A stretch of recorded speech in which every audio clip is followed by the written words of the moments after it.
Good afternoon, everyone. Thanks for being here. Sorry I am late. I apologize. I will go straight to your questions. Julie. Thank you. Is there anything that you can say at this point about these 3 other people that have been arrested in Boston, who they are, what they're going to be charged with? I have seen reports about arrests, but I don't have any information for you at this time from here, so I have to refer you to the FBI and to local law enforcement. Has the president been briefed about these latest arrests? I don't know that he has, although I expect that if, again, I'm just seeing reports, we've just seen reports, and I can't confirm anything or get into charges that are written about in these reports. I can simply say that the president is regularly updated on developments in the investigation into the Boston Marathon bombings, but I haven't had a specific conversation about these reports with him.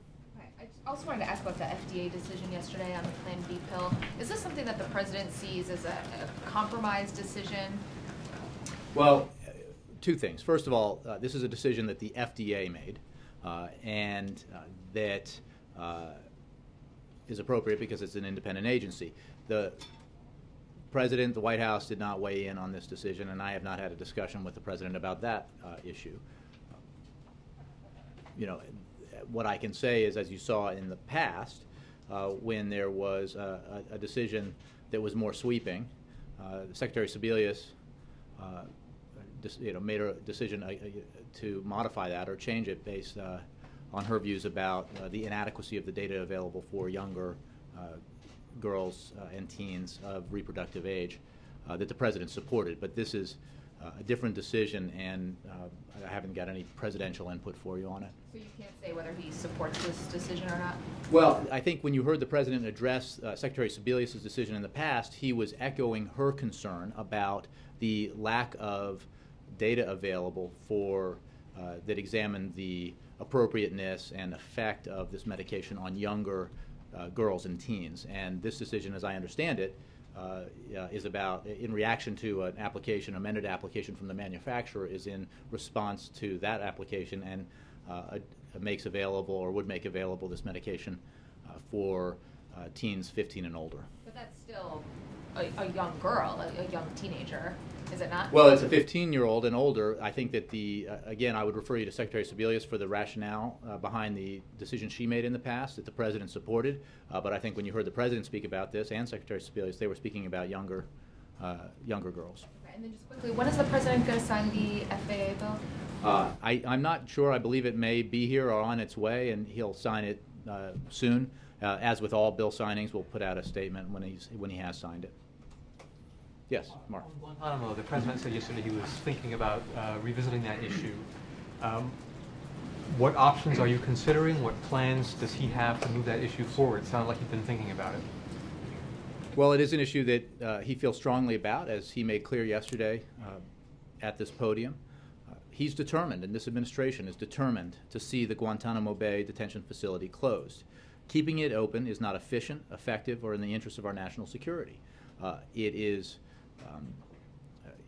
a recruitment tool for extremists.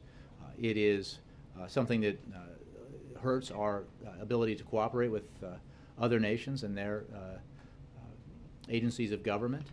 It is extremely expensive.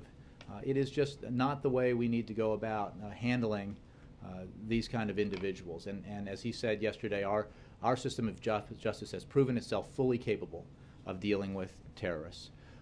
Unfortunately, Congress has thrown up obstacles to the achievement of that goal, as you know, and that has made it, to date, impossible to close that facility. We have made progress in moving detainees to third countries, and we are continuing to evaluate detainees and look at ways to continue that process forward. So there are things that the president can do administratively, but this will also require congressional agreement, and we will work with Congress to try to persuade them of the overriding national security interests as well as economic interests in closing Guantanamo Bay. Don't forget, this is something that is supported by the last 2, well, actually not the last 2, but the 2008 nominee for president in the Republican Party, John McCain, the last Republican president, President George W. Bush, senior military leaders, and the president agrees with all of them that this is something we should do. Asked you on Mexico, the president was asked yesterday as well about the statements by Mexican officials sort of restricting access to their agencies on stemming drug trafficking. Is there concern that the new government will be less open to U.S. help and that will be a less positive direction to go in? Well, we have an important relationship, security relationship with Mexico, and we will continue to work with the Mexican government on that relationship. Our relationship with Mexico is broader than that. We have deep economic, cultural, and familial ties with Mexico as well as other countries in the region, and that will also be part of the trip. So, dealing with trafficking in narcotics and those security issues is one piece of the relationship with Mexico, but it is not by any means the only piece, and we are looking to make progress on all fronts, including our trade relationship, economic relationship, cultural relationship, and other areas. So the President looks forward to his meetings. We'll have a briefing for you before the President leaves on the trip that will lay out in more detail what to expect and what topics of discussion the leaders will engage in. But again, I just want to make the point that this is one piece of a broad relationship. Finally, the president, talking about fiscal issues yesterday, said he hoped to create a permission structure to get cooperation from congressional Republicans. What does he mean by that? The president has, for a long time now, demonstrated his willingness to compromise in order to achieve a so-called grand bargain, in order to achieve a bigger deficit reduction deal. And he's proven his willingness to make some tough choices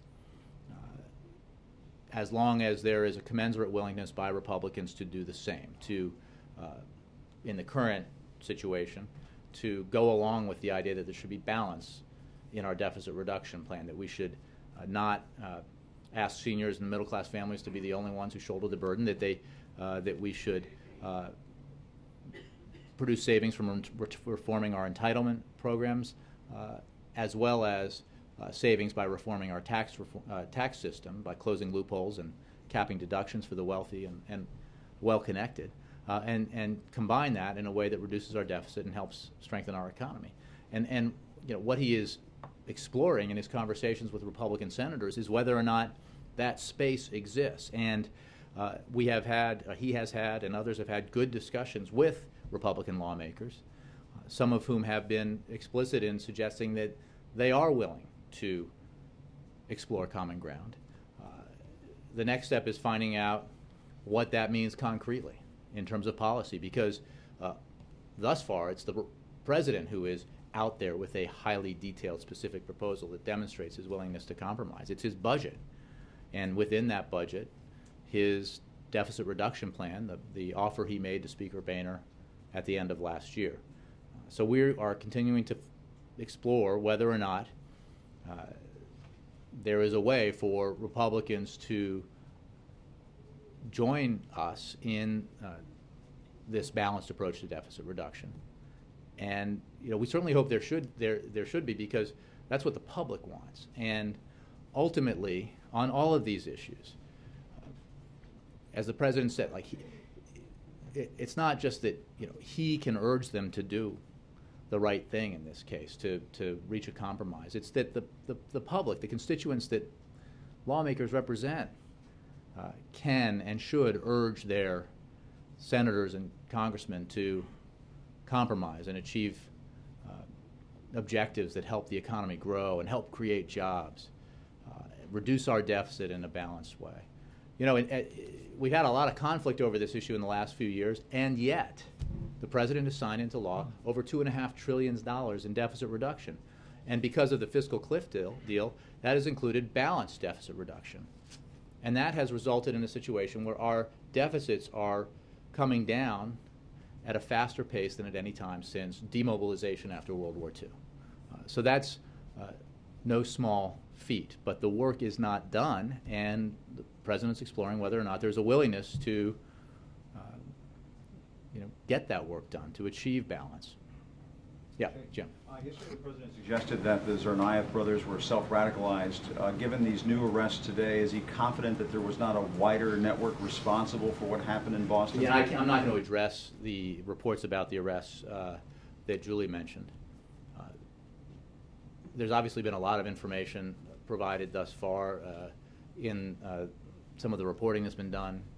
As the President said on Saturday night, some of the excellent reporting that's been done. But this is an ongoing investigation, and part of the responsibility of investigators is to explore all possible associations or connections, even if we posit that it may seem at this point, based on the information that's been gathered and produced and reported on, that it looks as though these might have been self-radicalized individuals. That's a supposition that has to be proven through investigation, and investigations need to follow all paths. And I know that the President expects that's what the FBI, which is the lead agency in this investigation, is making sure is what's happening in this investigation. So I don't want to, make any characterizations about the developments today at this stage, or say conclusively one way or the other beyond, sort of the basis of what we know so far. Jay, Yeah. Yesterday, Senator Kelly Ayotte had a confrontation at a town hall meeting with a relative of a victim of the Sandy Hook massacre. Jeff Flake, senator from Arizona, posted on his Facebook page, because of his gun control vote, that his popularity is roughly the same level as that of pond scum. Do these statements give the White House any confidence that you may be able to go back and pass some kind of gun control legislation in the coming days, weeks, months? I think what we have seen is that Americans out there who,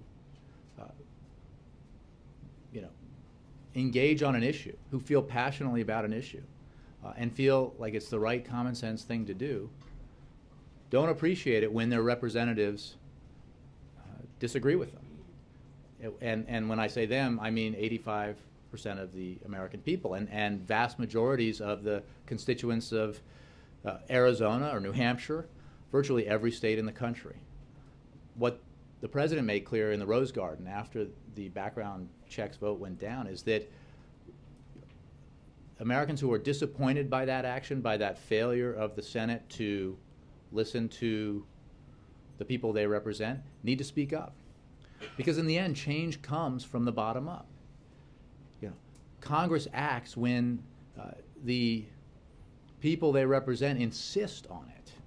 And only, when there are entrenched interests that oppose action, it's all the more important that average citizens make their voices heard, that they speak up, that they hold their leaders accountable. And I wouldn't want to predict at this point whether that means we'll get this done sooner rather than later, but we will get it done because it is the right and sensible and common sense thing to do. And the American people overwhelmingly support it. This administration will get it done. I think that is absolutely what we're going to try to do. This president made clear that we are in round one, and we were going to push, and we're pushing now to get it done. Somebody asked me the other day, well, won't you wait until after the next elections? And the answer is no. We're going to keep pushing, and it will get done because the American people demand that it get done. But it requires the voices and the participation and the engagement of average Americans, especially in a situation on an issue like this where we're dealing with entrenched interests that don't represent the majority, but have powerful sway in Congress. John. Jay, as I understand it, the administration's now considering providing arms to the rebels in Syria. I'm wondering what has changed in the president's view since he rejected this idea last year. What has changed to make him open to this idea now? As you know, John, we have been stepping up our assistance to the opposition significantly, and we are constantly reviewing our assistance programs and what kinds of assistance we will provide. It is our policy that we have not and are not providing weapons to the Syrian opposition. but we are continuing to review our options. And in this period that we have stepped up our assistance, including direct assistance for the first time to the Syrian Military Council, we have also been engaged with our allies and partners in an effort to prop up the opposition, to help stand it up rather, and to get to know it better and understand the elements of it, and to associate ourselves with and provide aid to those elements that we have confidence in, and confidence in their support for a more democratic Syria, and and confidence that they do not oppose United States interests, U.S. interests, and that is a process that's ongoing. So we have learned more about the opposition. We have worked more closely with the opposition. We have stepped up our aid and assistance to the opposition, and these evaluations are ongoing. But I have no announcement to make of any new developments on the assistance front. As of now, we have provided various forms of assistance, but no weapons. As I understand it, one of the President's concerns at that earlier time was that weapons provided to the opposition could fall into the wrong hands. There are extremist elements within the opposition groups. Does he feel more comfortable now that assistance given to the rebel fighters will not get into the hands of extremists? So these are evaluations that we have been making all along as we engage with the opposition, and that is what I was trying to explain in my other answer about, in our dealings with the opposition, making evaluations about what their intentions are for Syria, what their interests are when it comes to the United States and our allies, and for example, the Supreme Military Council that we deal with, the leaders of that council have made very clear statements about their positions that reflect positions that we can support. So we are engaging with the opposition, we are getting to know the opposition better, and we're evaluating just the very questions that you ask. And the aim here in all of this, the aid that's happening now and the aid that may come later, is to bring the downfall of the Assad regime? Well, the aim has always been to bring about a transition in Syria that results in the departure from power of Bashar al-Assad. There's no question. Syria's future cannot include Assad. His hands are bathed in blood, the blood of his own people.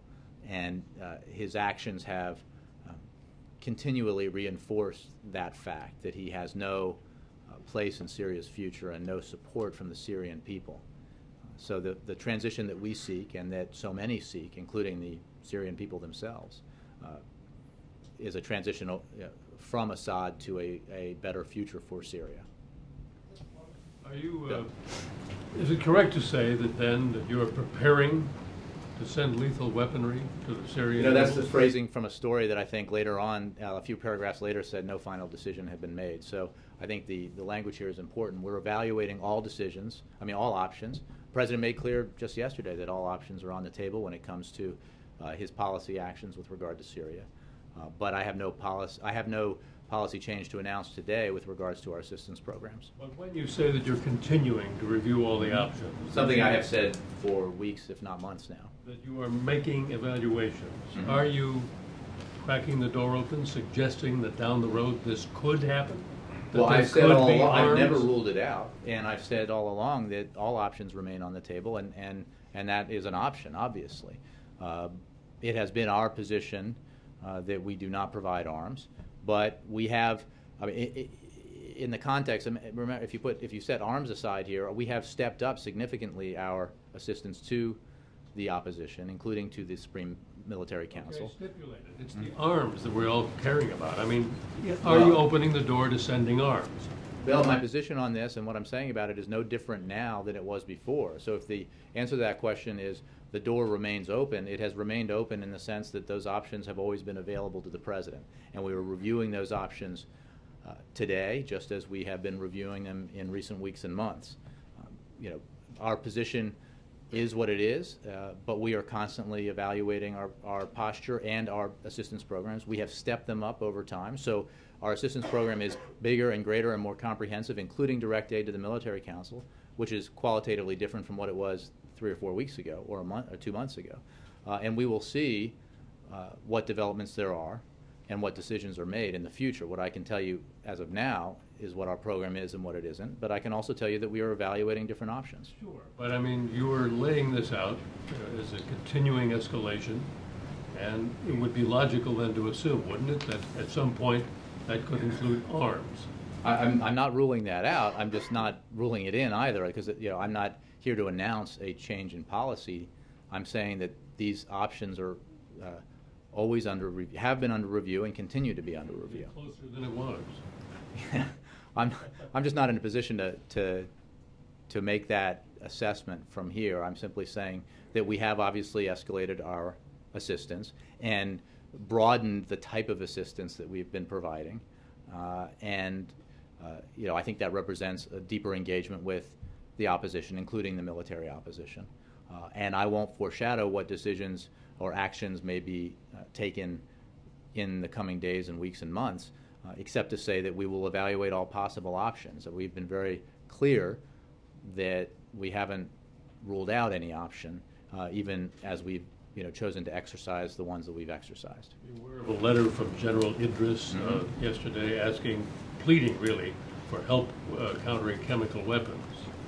I am aware of that letter, and as you heard the President say yesterday and make clear again, the clear use of chemical weapons by the Assad regime would cross a red line, and that is why we are so assiduously engaged in the process of gathering evidence to build on the... We're going to send him help. He's asking for help. We are sending him help. To specifically counter chemical Well, weapons. we are providing assistance to the opposition. The different types of assistance that don't don't have to do with weapons, I think you can get details on from the State Department and Defense Department. But we will continue to evaluate the kinds of assistance we provide, working very closely with General Idris and others in the opposition. On Guantanamo, you said a moment ago that there are things the President can do administratively. What are they, and is he doing them, or is he going to do them? The answer is there are a number of things that we can do. One of the options available to us that we're examining is reappointing a senior official at the State Department to renew our focus again on repatriating or transferring detainees that we determine can be returned to their home countries or third countries.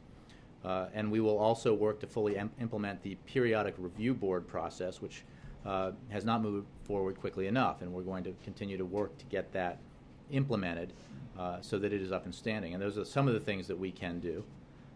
We have obstacles that were thrown up by Congress that prevent us from, they refuse to provide the funding that would allow us to transfer detainees to incarceration facilities here in the United States.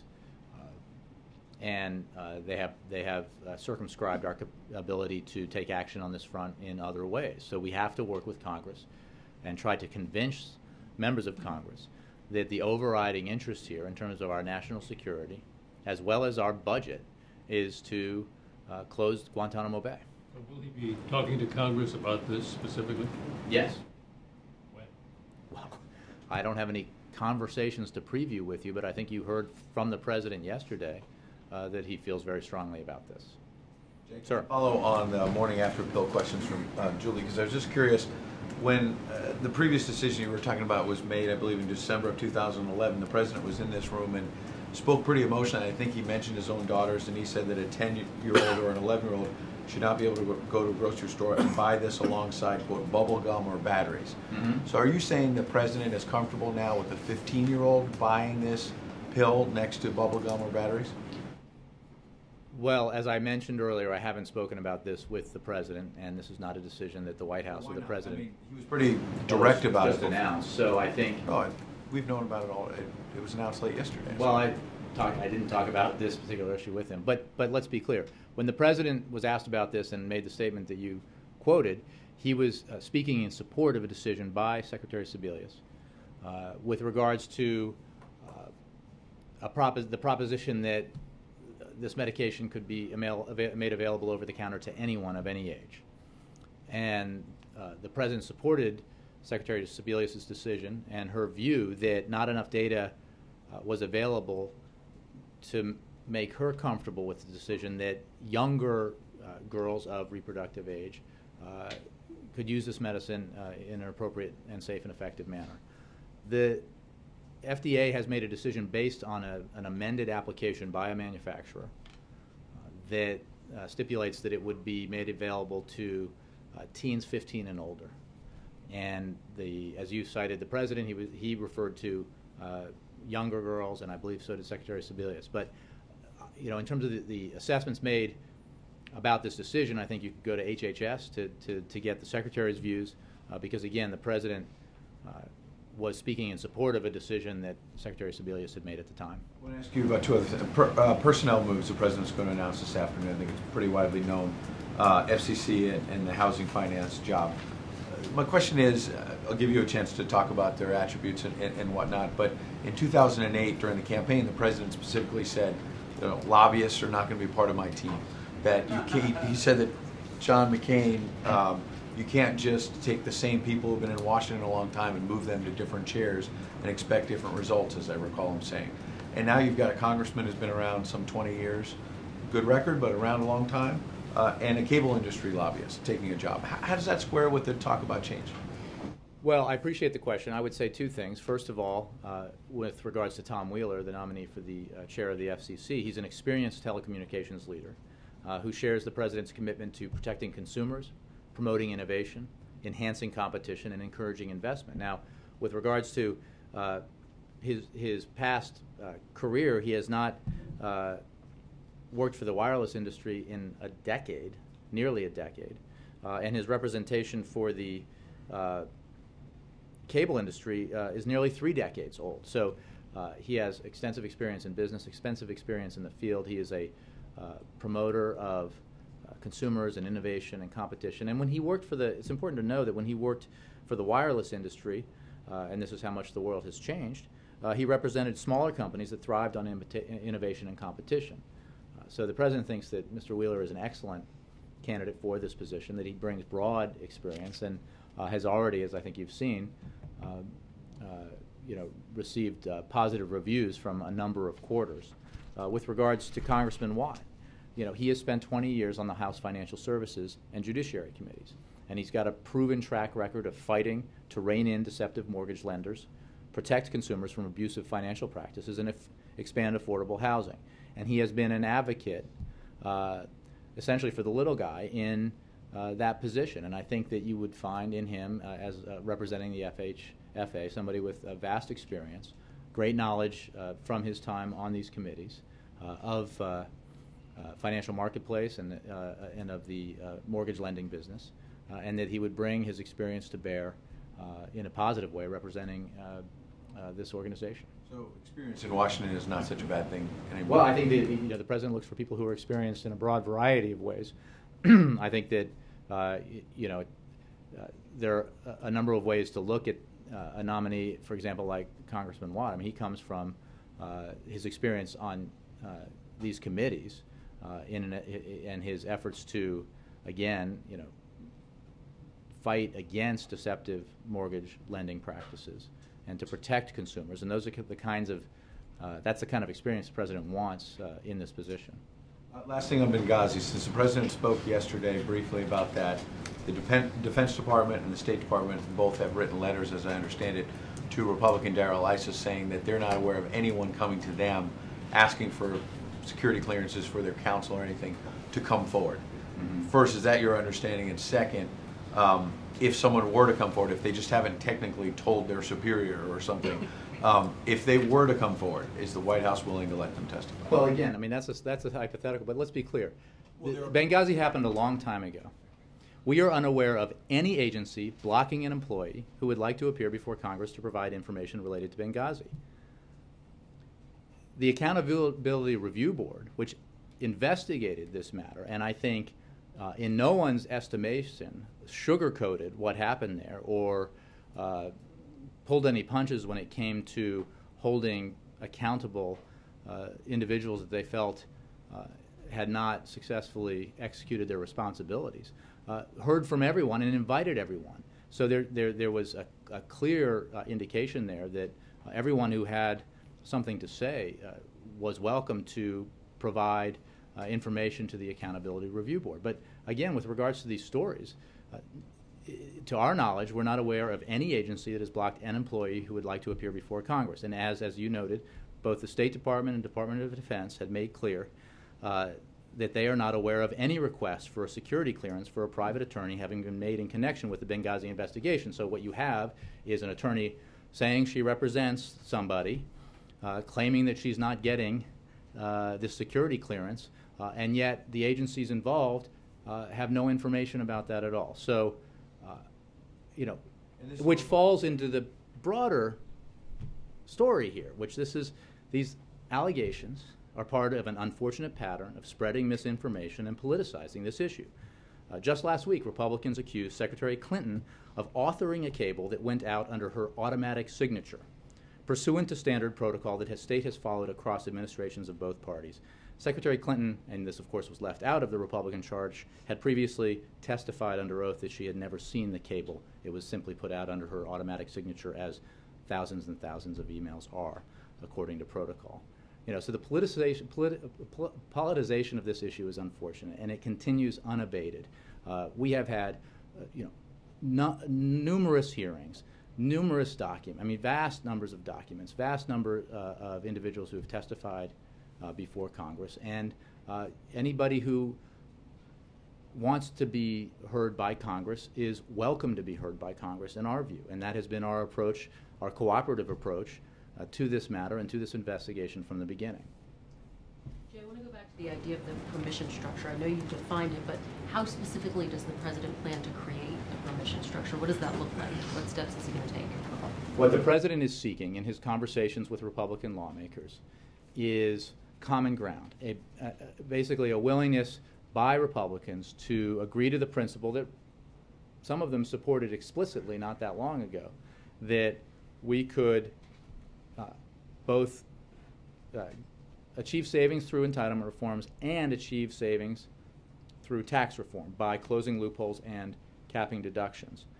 And the permission structure, if you will, is basically a broad proposal that allows Republicans, like Democrats, to go along with some things that they do not love, would not be top of their list in terms of legislation, in order to achieve the broader objective here, which is broad, deep deficit reduction that would bring us past the $4 trillion mark over 10 years. Permission from voters, permission from their constituents? Well, I think that this is a phrase that is in common usage here. I think he's basically looking for a way to find enough Republicans who are comfortable with a proposal that would achieve some of their long-stated goals, including significant deficit reduction, including entitlement reform and savings from entitlement reform, and including tax reform. The President's proposition is that we should use some of the savings from tax reform produced by closing loopholes and capping deductions for the wealthy and wealth-connected and apply them to deficit reduction, not, as existing Republican proposals would do, apply them to tax cuts for the wealthy, which makes no sense as far as this President's concerned. One of the significant achievements of the last 6 months was his ability to, against great resistance, despite great resistance, to achieve a stated goal, which was to make permanent tax cuts for the middle class and to raise rates on the wealthiest Americans back to where they were under Bill Clinton when this economy thrived quite handsomely. And Jay, on immigration, Marco Rubio said in a radio interview, quote, the immigration bill that's in place right now probably can't pass the House. Does the President agree with that assessment? Is he concerned that that message is going to move forward? Well, I haven't heard that assessment. I think that as the President and others have made clear, we are still in our early stages here. We have a comprehensive immigration reform bill that was authored by Republicans and Democrats in the Senate that has significant bipartisan support, but that process is still moving forward. And it is clearly something that everyone in Washington who supports broad, comprehensive immigration reform is going to have to work on, because there are a few steps in the process here. We need to move that bill through committee. We need to see it voted on by the full Senate. We need broad bipartisan support. That is something the President has always believed was necessary. And then obviously there's activity in the House that we have to monitor, and we have to see what the House will support. So like everything that's significant and big when it comes to progress and change, this is not necessarily easy. But there has been significant progress, as the President said yesterday, and we remain optimistic that this is going to get done. Does this type of language set the process back at all, or do you No, think I think that language like that, comments by that, acknowledge the fact that, as I was just saying, this is not going to be easy. I think it's, we have sometimes a phenomenon here in Washington that everybody sometimes participates in or gets caught up in, where signs of progress are immediately deduced to mean success, final success, and there's a lot of work to be done between today and final passage of comprehensive immigration reform. Peter. Thank you, Jay. General Dempsey was on Capitol Hill last month and talked a bit about what he called the confusing situation on the ground in Syria. Said it's difficult to identify rebels who could be trusted with arms. Quote here that it's actually more confusing on the opposition side today than it was 6 months ago. Given that, why would arming the rebels be on the table? Why would the administration consider it? Well, we have made clear in the past that this has been an issue that we have evaluated consistently. We have, as I was saying earlier to John, we have spent a lot of time working with the opposition, becoming more familiar with the opposition, evaluating the various groups within the opposition, and that has given us the confidence that has allowed us to step up the assistance that we have already provided or agreed to provide, and we'll continue to evaluate this situation and our options. But the General's comments are certainly correct that this is one of the reasons why we need to make very careful evaluations about the opposition. Let me, Donovan, yeah, and then Zach. Quick question on Guantanamo. The ACLU says there's two things that the President can do today without Congress. One of them is appointing a senior person and taking over the closure policy from the Pentagon, and the other thing is ordering the Secretary of Defense to begin certifying detainees for transfer. And I was wondering, will he do these things? Well, I think I mentioned a couple of things that we are looking at doing and could do administratively. I'm sure other suggestions, one of these sounds somewhat similar to what I was talking about. We are certainly going to look at other possibilities, and as the President made clear yesterday from here, he will look at every potential use of his authority to move towards the eventual closure of Guantanamo Bay. But unfortunately, achieving that ultimate goal requires cooperation from Congress. Right, but these are moves that he could take. So you're saying? Well, somebody is saying that we could take them. I'm sure that we would have to evaluate those suggestions and see whether they make sense in terms of policy and whether, in fact, they are things that we can do. Okay, and then just one other quick one on the nominee for the FHFA. Mm-hmm. New York Attorney General Eric Schneiderman is asking the President to remove Mr. DeMarco immediately because he is against principal write-downs for struggling homeowners. A couple of questions. Is the President open to that? And separately, does the President believe that Congressman Watt will back principal write-downs, and does that factor into his selection of him? I'll say a couple of things. First of all, the President has nominated someone for this job and hopes that Congress will act swiftly to confirm him, and that's our focus at the moment. When it comes to the policies the President supports and that he thinks ought to be acted on, he has clearly selected nominees for this area and others, for this position and others, that have as a general principle shared visions of how we can move forward. So on specific actions that the potential director of an agency might take, I'm not going to predict, but the President believes strongly that Congressman Watt would be an excellent director and would take action to protect consumers and rein in deceptive mortgage lenders and to do the kinds of things that he would hope the FHFA would do. Peter, did you have a question? No, it was asked. Oh, okay. Okay. Yeah. And then Zach. Me? Okay. Yeah, sorry. Quick question. I understand the furlough notices at the White House are supposed to go out today.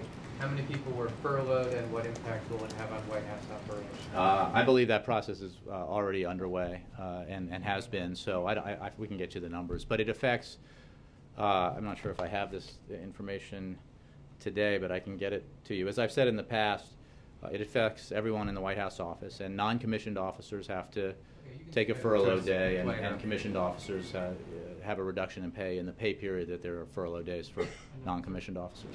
A more general follow-up question to Ed and my colleague's question. With these appointments today of Watt and Wheeler, what's the message that the President wants to send to these industries?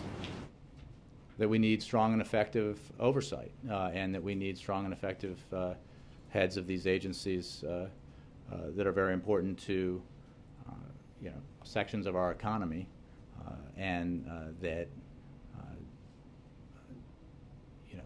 have huge impact on people's lives, especially in the case of FHFA.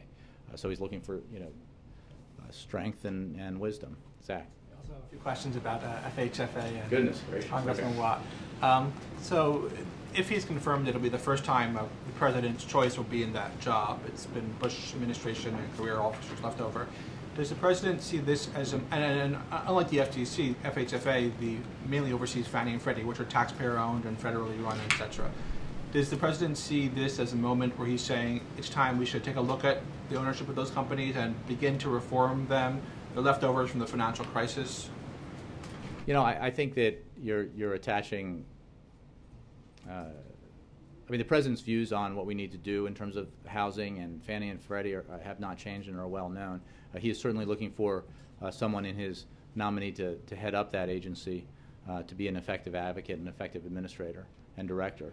I'm not going to predict or schedule in advance actions that might be taken once this nominee is confirmed, as we hope he is. But the president, as you know, has throughout his time in office put in place policies to address our housing crisis, to address the drag that it has produced on growth and the effect it's had on homeowners. And he continues to urge Congress to take action to allow responsible homeowners to take advantage of historically low rates, to refinance their homes. That would be both good for those families and the bottom lines that these families have in their budgets. It would also be enormously helpful to our economy because it would inject, in each case, cash directly into our economy. The money saved by refinancing would put money in the pockets of all these families.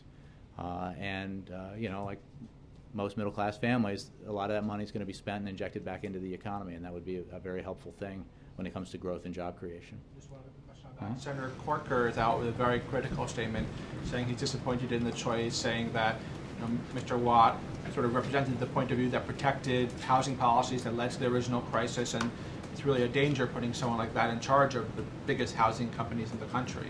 Do you have a response to that? Well, I'm not aware of that particular statement. I would simply say that Congressman Watt has worked tirelessly to expand economic opportunity for the middle class and those striving to get into the middle class, and he's brought together consumer advocates and industry leaders to enact common sense reforms that promote economic growth and protect consumers from fraud. Most recently, and I think this goes to the question about whose interests are being advocated for, Congressman Watt played a critical role in passing the Wall Street Reform Bill, the Dodd-Frank Act, and spearheaded legislation to eliminate predatory lending practices in the real estate market. Again, this president fought hard for Wall Street reform, and he fought hard with advocates like Congressman Watt on his side, and he fought hard against, in large measure, the Wall Street bankers and their lobbyists here, and those who endorse the interests of those bankers and their lobbyists. and he continues to fight rearguard actions by Republicans on Capitol Hill to water down Dodd-Frank, to empower banks at the expense of consumers. There's still an effort to undermine the Consumer Financial Protection Board, which is doing enormously beneficial work on behalf of consumers. So this is a big accomplishment of the President's and Congress, Wall Street reform, and we need to continue to implement it in a way that does right by America's consumers and ensures that we have the regulations in place and the laws in place to prevent the kind of unraveling in our financial industry that we saw in 2007, 2008. Yes, sir.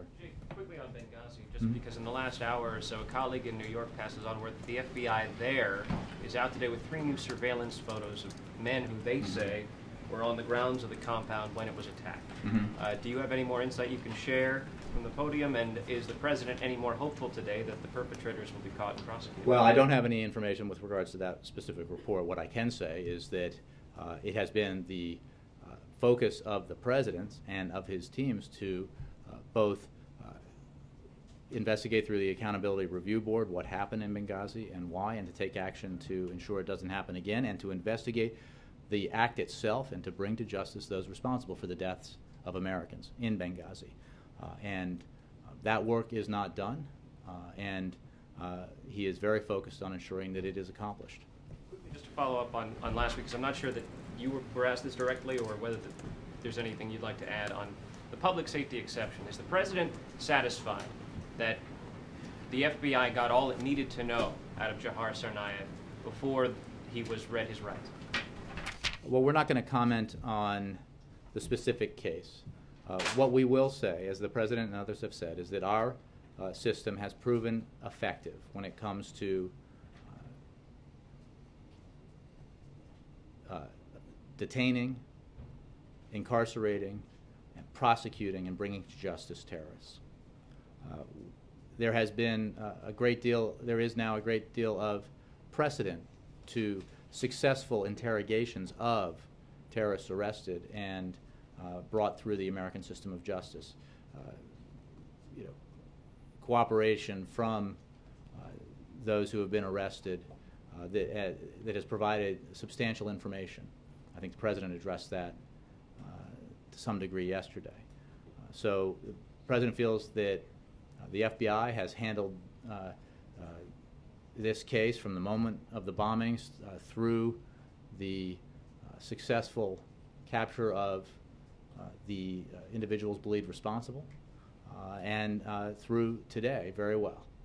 But I'm not going to comment on specific actions taken. It is important to note that there is the public safety exception to Miranda, and that is in place precisely because it allows investigators to gather information that could prevent an imminent attack and could help them find potential collaborators in an attack. And that exemption is very important. But I'm not going to get into the specifics of this case. Thanks, Jay. Steve Collinson. Thanks. What's the reason that the administration has not sought to use the national security waiver in the Defense Authorization Act that would allow it to get around some of the restrictions that Congress has placed on transferring Guantanamo detainees? You know, I don't have a specific response to that question. I can tell you that Congress has repeatedly through the NDAA and thrown up obstacles to the policy goal that the President has made clear he supports and that others, including President George W. Bush and Senator McCain and others, support. And he's going to work with Congress to try to eliminate those obstacles. And he made that clear yesterday. Will the review include a look at whether the administration will change its kind of position that right now it's not feasible to return Yemeni detainees who've been cleared for release to Yemen because of the security situation? Well, we have a moratorium on the transfer of detainees to Yemeni detainees to Yemen. 50% roughly, I think, of those detainees still at Guantanamo are Yemeni. So that obviously that is a significant block, and it is one reason why there are the number of detainees at Guantanamo who remain there. But that moratorium was in place because, as you know, there was a transfer of detainees that resulted in their release, and it was the judgment that we made that it was no longer the right thing to do to transfer detainees when we had agreements from the host government to keep them incarcerated. So we're obviously evaluating this and other aspects of the situation in Guantanamo, but that is our policy. The moratorium remains in place. Thanks all.